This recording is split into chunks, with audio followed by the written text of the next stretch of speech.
일어나셔서 잠깐 기도하겠습니다. 사랑이 많으신 아버지 하나님 감사합니다. 이곳에 와서 예배드릴 수 있는 귀한 시간을 주심을 감사를 드립니다. 아버지 하나님 저희들이 맡은 바 사명을 잘 감당하게 해주시고 늘 성령의 은혜가 충만하고 하늘나라를 바라보며 예수님을 믿으며 온전히 주님 말씀대로 나아가는 저희가 되게 하여 주시옵소서. 아버지 저희들에게 새 은혜 새 영을 부어주시고 성령께서 충만히 역사해 주시는 주여 믿습니다.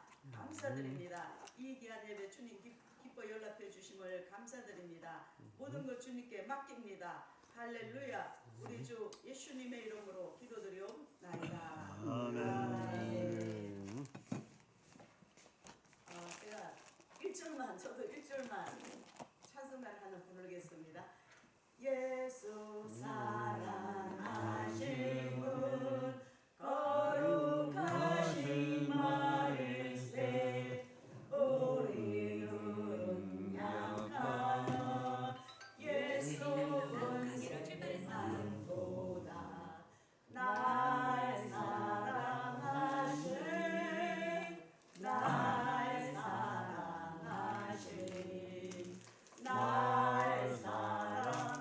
사랑하신 성경에 써있네. 아멘. 예, 제목은 제가 말씀을 읽겠습니다. 골로새서 3장 10절 잘 들어주세요. 제가 그냥 읽겠습니다. 골로새서 3장 10절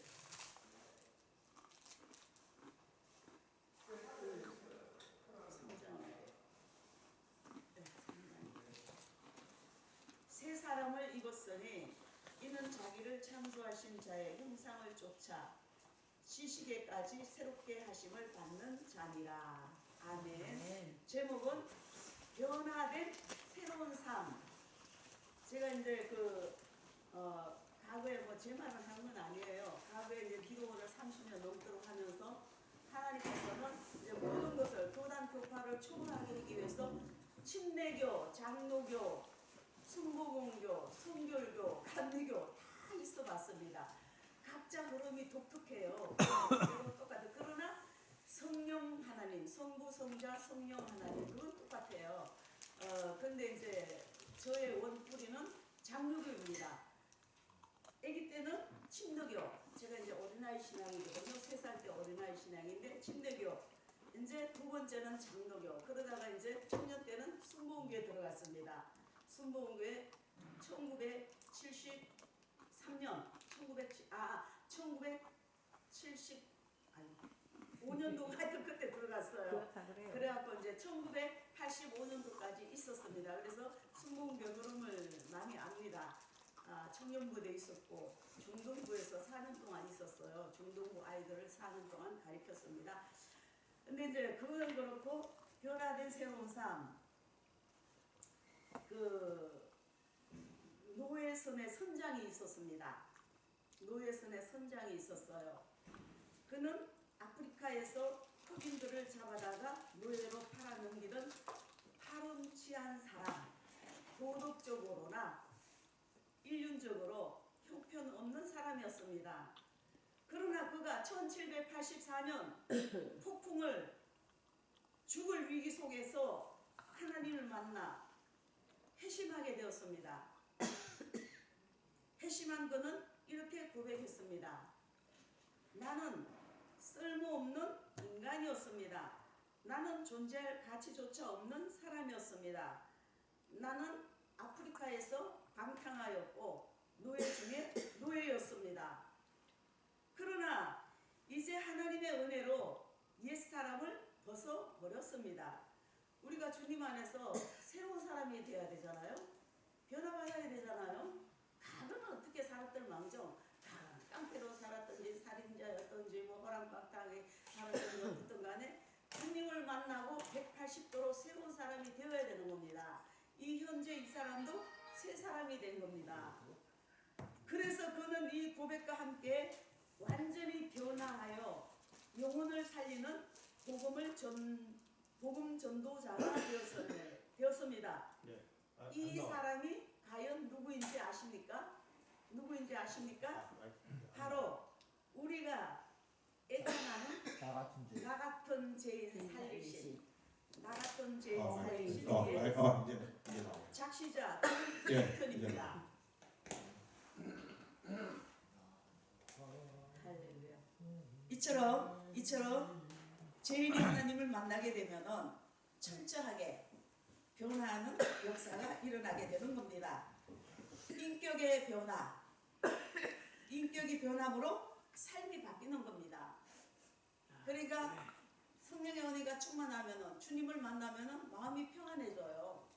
그리고 어떤 그 세상적 욕심이 사라지더라고요. 그리고 저 사람을 봐도 불쌍하고, 또 저 사람을 봐도 아름답게 보이고, 어떻게 저 사람이 저렇게 예쁠까? 그냥 그렇게 다 예쁘게 보여요. 아름답게 보여요. 그리고 평안하게 보여요. 그러니까 그 사람이 어떠하면은 그 위인도 그러한 그 성경 말씀이 있습니다. 그래서 이 바울의 변화는 이에 대한 가장 강력한 증거가 됩니다. 바울은 본래 그리스도의 핍박자였으나 예수 그리스도를 만난 후에는 예수 그리스도의 전도자가 되었습니다. 본래는 사도 바울은 그리스도인들을 죽이는 자였지만은 그리스도를 만난 후로 다메섹 도상에서 만났잖아요. 빛으로 예수님을 만났단 말이에요. 그리스도를 통해 그리스도를 위해서, 그리고 이렇게 예수 그리스도를 만나 변화한 자들에게서는 삶의 구체적인 증거들이 나타나는 겁니다. 오늘 이 시간에는 이러한 삶의 구체적인 증거들을 한번 살펴보겠습니다. 그래서 우리는 세은의 소용으로 공급받고 늘 주님 안에서 변화된 삶을 살아야 되고, 그래서 우리가 좀 형통의 역사, 축복의 역사, 은혜의 역사, 기적의 역사, 활짝 열리는 역사로 살아가야 되는 겁니다. 할렐루야! 네. 아멘. 자, 첫 번째, 흔들리지 않는 평안이 있습니다. 우르나 좌우나 치우치는 거 아니에요. 여기 뭐 통일교가 됐든 어디가 됐든 여기 와서 예수 그리스도로 복음을 정하는데 뭐 어때요? 그때서 통일교에서 뭐라 하는 것도 아니고. 근데 괜히 통일교 하니까 사람들이 쭈삣쭈삣하고 안 오더라고. 자기 마음만 주님께로 향해 있으면 되는 거예요. 심지가 곧어야 되는 거예요. 심지가 곧은 사람은 평강의 평강으로 인도함을 받는 겁니다.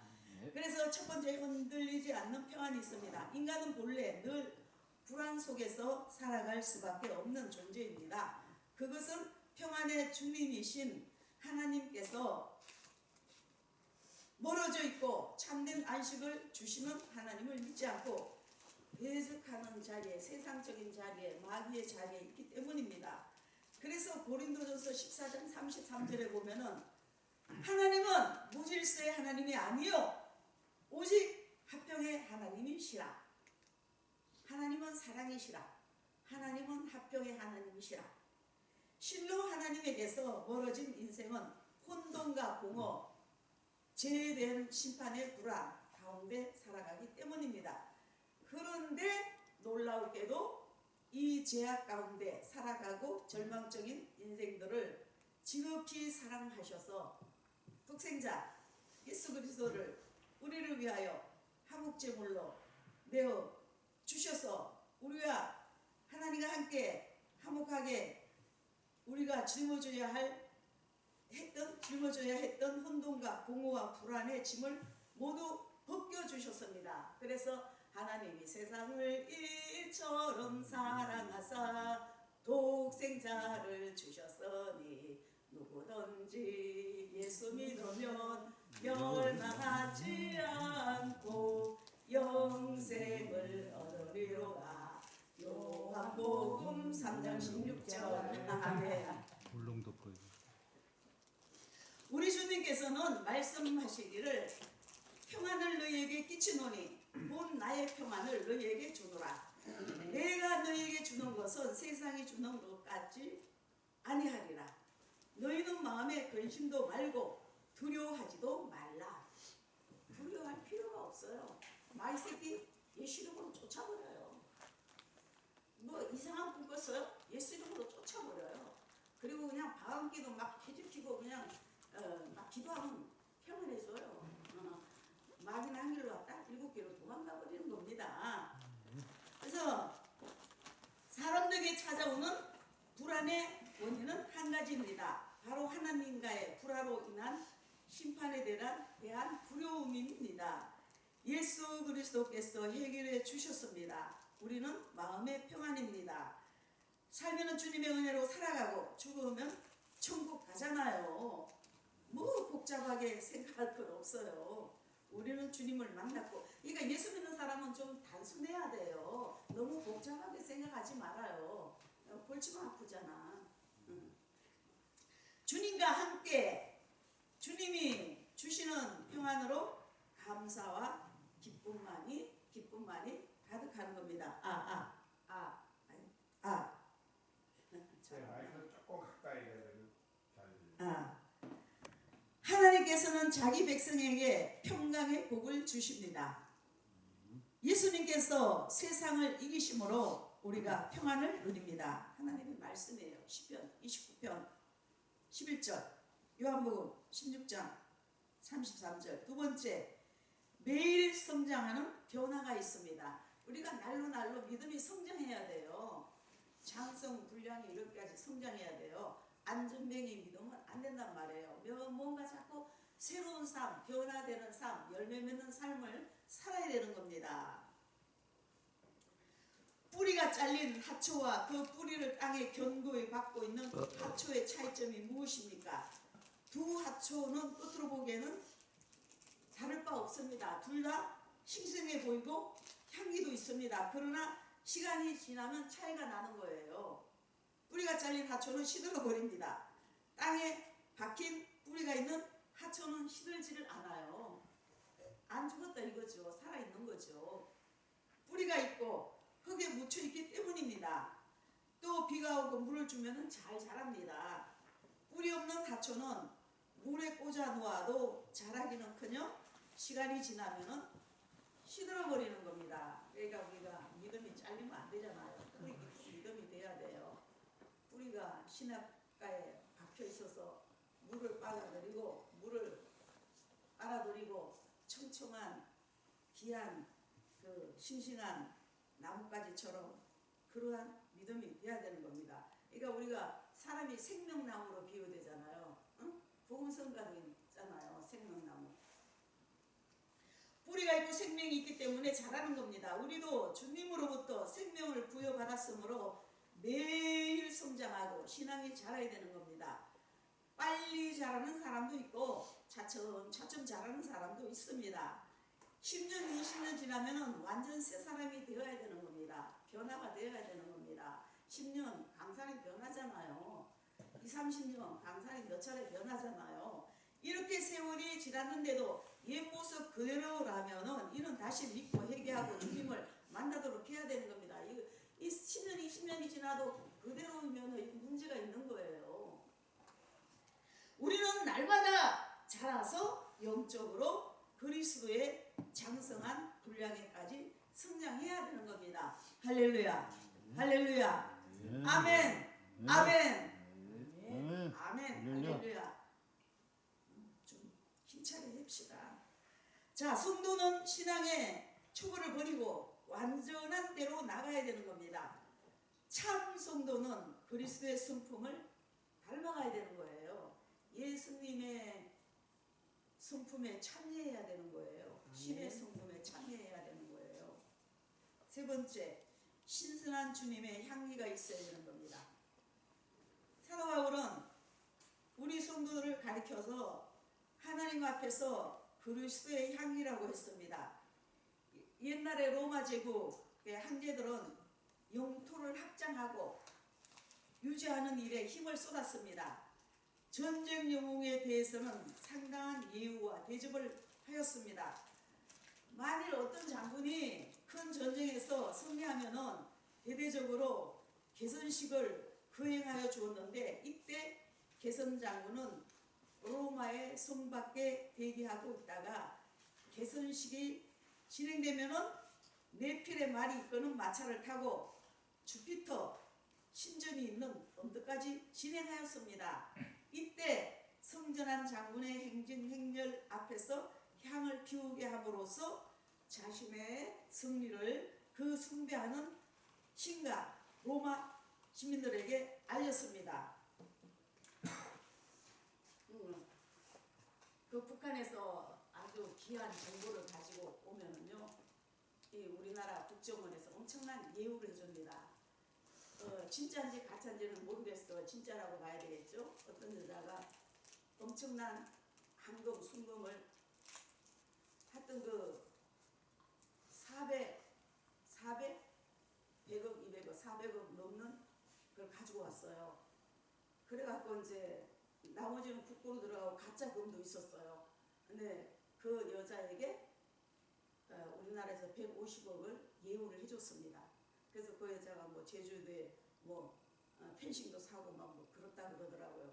그리고 또 북한에서 엄청난 뭐 비행기를 끌고 넘어온다든가 인평이 말고 최근에도 그러면은 강남에 최고 좋은 아파트를 주고 10억씩 20억씩 후상금을 줍니다. 이것처럼 그 북한의 엄청난 그 기밀을 가지고 넘어오면은 엄청난 예우를 해줘요. 그리고 또 비밀 경호원이 따라붙는 겁니다. 지켜주는 겁니다. 또 우리나라에서 도저히 감당이 안 되면 외국으로 보냅니다. 북한에서 그냥 있나요? 죽이려고 그 특파, 비밀 특파원을 보내잖아요. 그래서 이제 그렇다 이겁니다. 자, 우리는 주님의 신선한 생명의 향기로 살아가야 되는 겁니다. 하나님의 향기로, 하나님의 은혜로, 성령의 충만함으로, 믿음으로, 말씀이 굳게 서서 계속 진행하면서 나가야 되는 겁니다. 믿음이 떨어지면 안 돼요. 항상 갈고 닦고 노력해야 되는 거예요. 아까 우리 교수 목사님께서 말씀하셨잖아요. 예수님은 이미 다 펼쳐놨어요. 말씀도 주시고 다 줬어요. 나머지는 우리 사람이 해야 되는 거예요. 우리 사람이. 하늘나라는 침노하는 자의 것이에요. 천국은 침노하는 자의 것이란 말이에요. 우리가 계속 침노하는 거예요. 무엇으로 침노합니까? 말씀으로, 기도로, 희생과 봉사로, 충성으로, 믿음으로 계속 천국은 침노하는 겁니다. 할렐루야. 그래서 믿음 지켜 나가는 거예요. 끝까지 그렇게 밀고 나가는 거예요. 허리멍텅하게 물에 물 탄 듯이 술에 술 탄 듯이 똥불에 술 탄 듯이 뭐 막걸리인지 똥불인지 이렇게 나가면 안 되는 거예요. 기멍기고 아니면 아니고 뜨겁든지 차든지 분명해야 되는 겁니다. 뜨거워져야 돼요. 우리 형제들이 사남 일녀, 제가 여자 혼자입니다. 남동생 셋에 오빠 하나 있어요. 근데 믿음들이 심찬해. 아이고 참 쟤네들이 어떻게 하면 좋을까. 저 구원을 받아야 되는데 때가 되면 다 천국 가야 되는데 참 한탄스러워요. 기도는 합니다. 그러니까 우리가 믿음이 뜨거워야 돼요. 응? 오직 주님으로 나가야 돼요. 그냥 적당히 뭐 머리가 영리해서 머리 굴리고 이렇게 안 돼요. 하늘나라는 머리 굴린다고 되는 게 아니에요.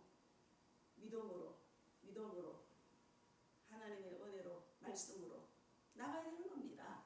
할렐루야. 네.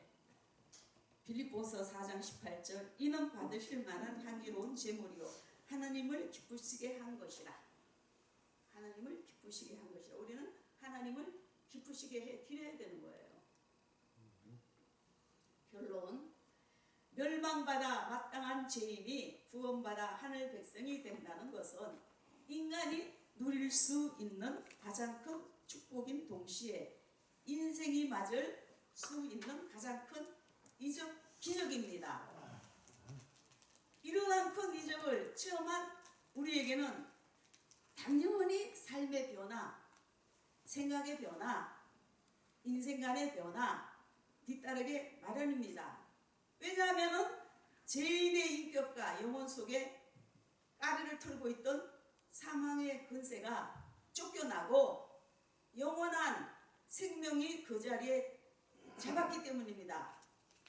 우리의 영혼 속에 영원한 생명이 있으므로 우리의 인생은 절대 세상에 흔들리지 않는 평안을 소유하게 되는 겁니다. 할렐루야. 할렐루야. 계속 영적으로 업그레이드 되어야 되는 겁니다. 계속 업그레이드 돼야 돼요. 발전이 돼야 돼요.